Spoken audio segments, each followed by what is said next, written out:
Welcome to the Slop Farm. Enjoy the video. You'll start inside Clip Studio Paint, so open the app and make sure your project is saved.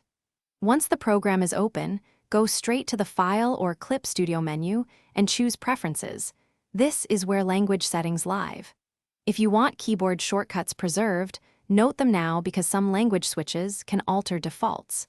Make sure you have admin access on your computer if prompted, and then keep the Preferences dialog visible as we move to the interface options. Inside Preferences, click the Interface or General tab to reveal language options.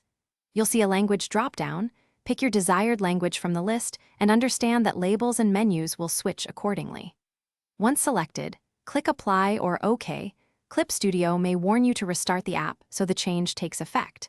Make sure to save any open work before restarting, because the app will close and relaunch to load the new language resources. This completes the switch for most installations.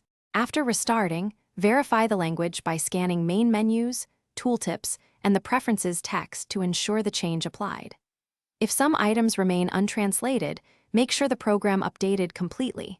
Sometimes you must run the Clip Studio installer again to add language packs. If the language option is missing, download the latest version or run the repair installer. Also confirm system locale and user permissions. One quick troubleshooting tip: reset preferences to default if labels are corrupted. This often resolves lingering language mismatches. Thanks for watching. Consider subscribing if we helped you today.